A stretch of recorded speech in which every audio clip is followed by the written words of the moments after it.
Ah, you know that moment when the whole world just stop and stare at you, when the silence becomes so heavy that even breathing hurts. The woman held the microphone with trembling hands, her eyes fixed on the man who had destroyed her life. Well, exactly in that moment that the truth needs to be sung. The luxurious ballroom, filled with elegant guests, froze. The groom, in an impeccable tuxedo, paled as he recognized the voice he had trusted. Before we dive into this story, leave your comment with a rating from 1 to 10 and tell us what city you're joining us. May this moment bring reflection and emotion to your heart. The envelope arrived on a regular Thursday. Clara opened it with tired fingers, expecting another overdue bill. Instead, she found an employment contract, a musical performance at a high-end wedding, generous payment, confirmed date. The amount would make a difference. In recent months, every cent counted. The rent was overdue. The fridge echoed empty, and within her, a life grew that hadn't asked permission to arrive. She signed without much thought.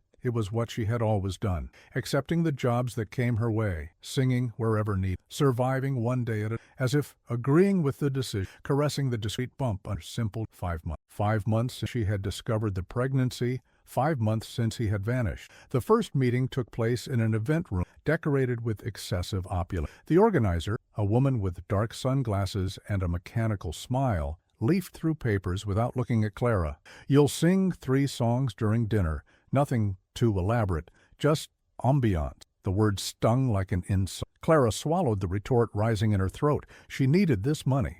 Ugh, and the repertoire? It's already set. Classic romantic songs. The couple chose them personally. The couple? Clara hadn't asked their names. It didn't matter. They were just 2 more strangers celebrating a love she no longer believed existed. But then the organizer slid a folder across the table. On top, printed in gold letters, was the name that made her world collapse. The wedding of Richard Miller and Julia Carter.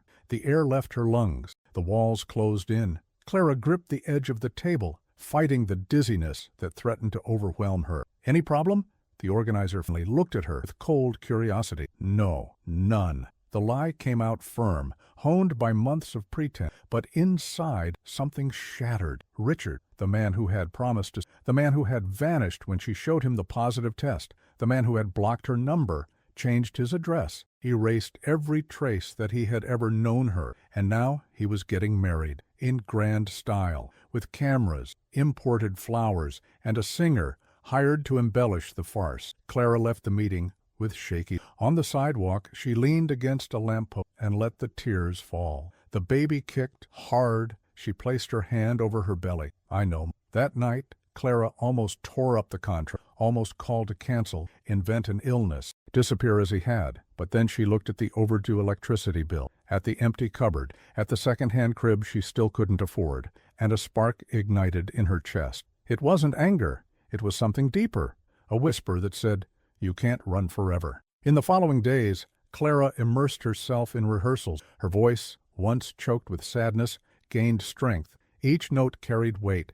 Each melody hid something she herself didn't yet understand. The musicians accompanying her found her intensity unusual. "You're singing differently." The pianist, more truthful. Clara smiled without answering, because it was true. For the first time in months, she wasn't just surviving. She was building something. The dress for the event arrived 2 days before. Simple, black, discreet. The organizer had made it clear, "You're part of the scenery. You shouldn't draw attention." Clara dressed in front of the fogged mirror in the tiny bathroom. The fabric hid her belly, but not. She touched her womb again. "We're in this together, okay?"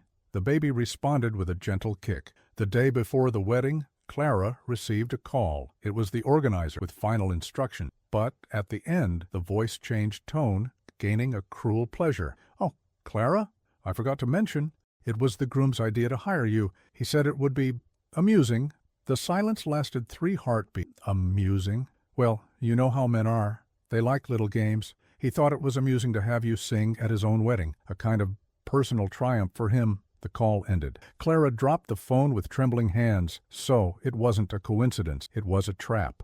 A planned spectacle of humiliation. He knew. From the beginning, he knew. That night, Clara didn't sleep. Sitting on her narrow bed bourbon, she wrote. Words flowed like blood from an open wound. Verses about broken promises, about abandoned bodies, about lives growing in the dark. She wrote until dawn, until the song was complete. And when the sun rose, Clara knew exactly what she would do. The ballroom looked like something out of a luxury magazine. Crystal chandeliers hung like captured stars, tables covered with imported linen tablecloths, floral arrangements that cost more than Clara's rent for 3 months. Everything perfectly orchestrated to impress, to dazzle, to lie. Clara came in through the service entrance as instructed. Employees moved in efficient silence, invisible to the guests who were beginning to arrive. She was led to a small dressing room, tucked away backstage, far from the glitter and the music. You go on stage at 9 p.m., 3 songs, 15 minutes max. Then you disappear. The coordinator spoke without looking, checking something on his tablet. Understood. Understood. Alone in the dressing room, Clara adjusted her dress, tested the microphone, took a deep breath. The mirror reflected a woman she barely recognized, deep-set eyes, pale skin, and strangely firm paw. The baby stirred, restless. Calm down, my love. Just a little longer. Outside, the party came alive. Loud laughter, clinking glass, soft orchestral music. Clara heard everything from the silent dressing room, every sound a stab to her. At 8 p.m., the door opened. Richard entered. He was impeccable. A tailored tuxedo, hair styled with imported gel, a rehearsed smile. His eyes, however, remained cold. They always had. Clara? He closed the door. Good to see you. She didn't answer. She just stared at him. Hands crossed over her lap to hide their trembling. I hope you're feeling comfortable. He looked around the cramped dressing room, his smile widening. It's an important event. Many influential people, photographers, journalists, you understand. Great. He took a step forward. I just came to ensure there wouldn't be any. You'll sing the agreed-upon songs. Nothing more. Clara held his gaze. Something in her refused to bow her head. I sing something different. His smile froze. For an instant, the mask slipped, revealing the man she had known. Insecure, controlling, small.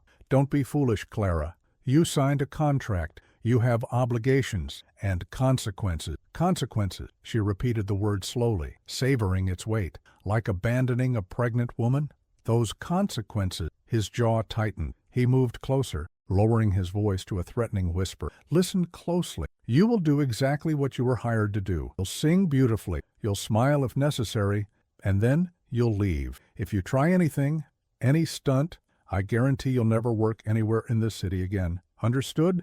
Clara didn't look away. Perfectly understood. He slammed the door shut. Clara remained standing, listening to his footsteps. Then, slowly, she pulled the crumpled sheets of paper where she had written the song from her purse. She read each verse, each word born of pain, and she decided at 8:45 an assistant knocked on the door. 5 minutes. You're on right after the speeches. Clara stood up, adjusted her dress one last time, picked up the sheets and folded them carefully. She put them in her heart pounding, but her mind was clear. The ballroom was in a state of euphoria. The speeches had been perfect. Emotional, rehearsed, fake. Richard and Julia smiled from the stage, waving to the audience like celebrity. The cameras captured every angle, every planned moment of manufactured happiness. Then the MC announced, and now a special musical gift. The talented Clara Santos will perform romantic songs for this magical moment. Polite applause. Clara walked onto the stage under blinding lights. She located Richard in the front row. He watched with a vigilant gaze, a confident smile.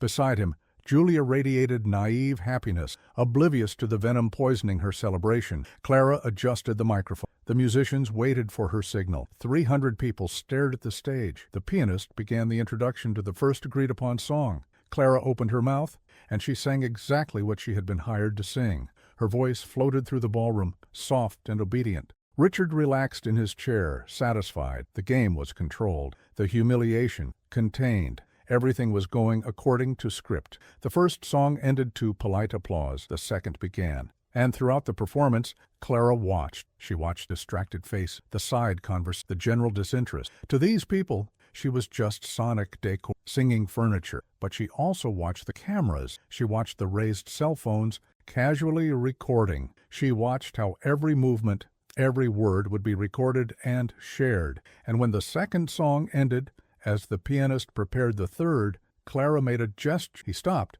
confused. "Excuse me," Clara said into the microphone, her voice before the last song. "I'd like to make a small change to the repertoire, with the permission of the bride and groom." Of course, an awkward silence. Richard straightened chair, eyes alert. Julia smiled without understanding. "A song I composed especially for tonight, for this unique moment." The MC looked at Richard, seeking approval, but there were too many cameras, too many guests. To refuse would have been strange. Richard nodded. Tense, Clara took a deep breath, and she began to sing the truth. The first chords flowed from the piano like a whispered confession. The melody wasn't romantic. It was raw, dissonant, real, conversations. Forks paused in midair. The lyrics began simply, "Promises made in the twilight." Sweet words the wind carried away. Some guests leaned forward, curious. The music was different, too intimate for a wedding. Oaths that dissolve when the light of day arrives. Clenched his fist. Julia frowned,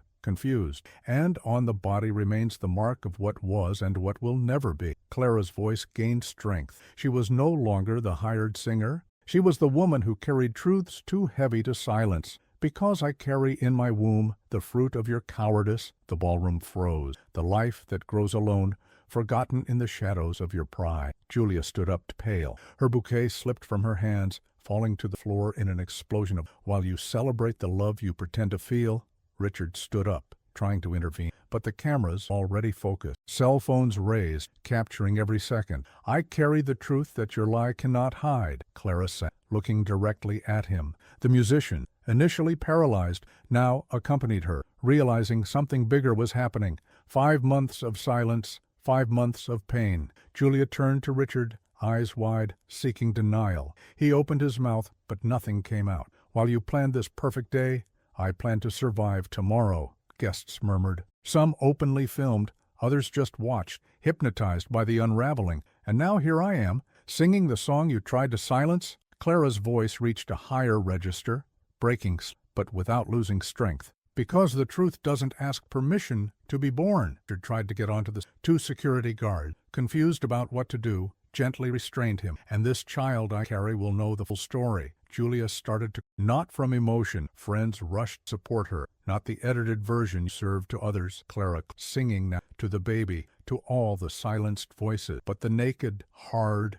liberating. The last chord echoed absolute silence. 300 people holding their breath. Then Clara opened her eye and said into the mic, her voice firm, "Thank you for the opportunity to sing here today. It was enlightening." She descended from the stage in silence. No one stopped her. The security guards, the organizers, the guests themselves seemed caught in a trance. Clara walked through the divided crowd like Moses parting the Red Sea, exited through the main door, and disappeared into the... Behind her, chaos erupted. Julia confronted Richard, screaming.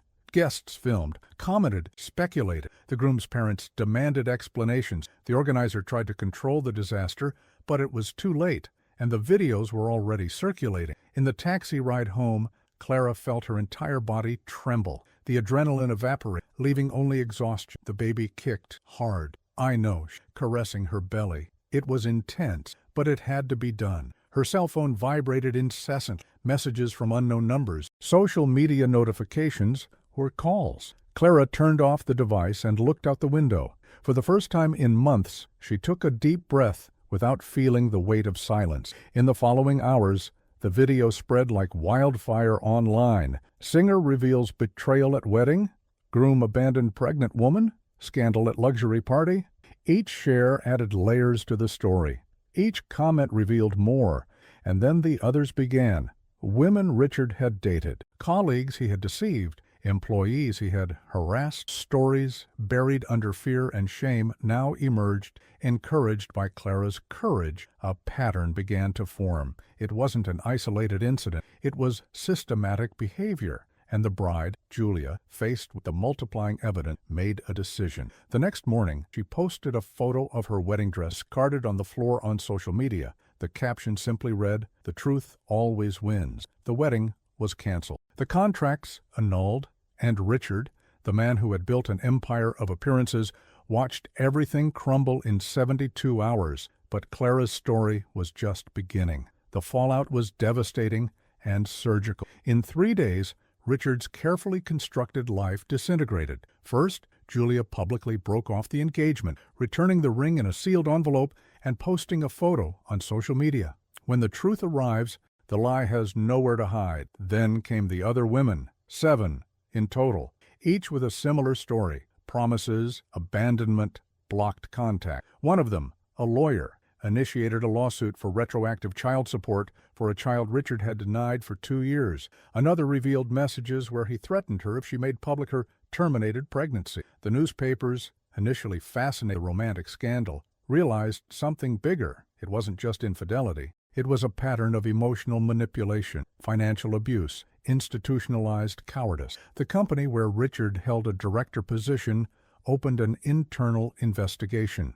They discovered that he had used corporate resources to silence ex-girlfriends, paying lawyers to threaten them with unfounded lawsuits. 3 female employees revealed emotional harassment. One of them had kept recording. In 5 days, Richard was put on leave. In 7, he was fired.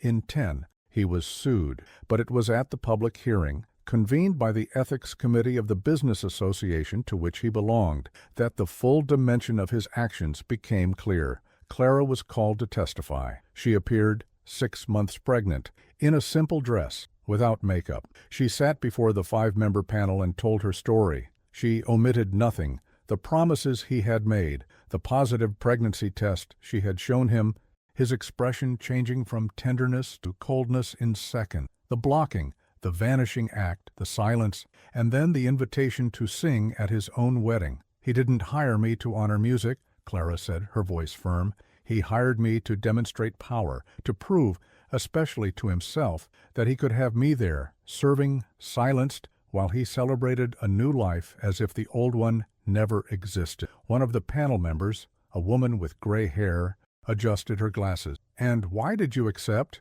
Clara hesitated. Then she answered with raw honesty, "Because I needed the money, because I was desperate, because pregnant women, abandoned, without a support system, accept jobs they should because survival doesn't always allow for dignity, but also because something inside me refused to run, because I realized that his silence depended on mine, and I decided I would no longer be complicit in my own invisibility." Another member, a younger man, leafed through documents. "We have 7 similar cases here, not identical, but with a recognizable pattern. In all of them, Richard Miller initiated a relationship, made promises, and when a pregnancy or a more serious commitment arose, he disappeared. In 3 cases, he used professional resources to intimidate. In 2, he offered money in exchange for signing a non-disclosure agreement. Did you sign anything like? No, he never offered anything. He just vanished. Oh, vanished, the member savoring the word, as if people were disposable. The hearing continued for hours. Each witness added a layer to the portrait of a man who treated relationships like business. He invested when convenient, liquidated when problematic, and always protected his own image. In the end, the panel chairman made a statement that would be reproduced in newspapers and programs. "What we see here is not an error in judgment. It is not emotional immaturity. It is a calculated system of emotional exploitation." Richard Miller treated women as manageable assets. When they ceased to serve the narrative he built about himself, he discarded them with corporate efficiency. He used money to silence. He used his position to intimidate, and he used cruelty as a tool of control. A pause. This panel recommends permanent expulsion from the association, public disclosure of the full report,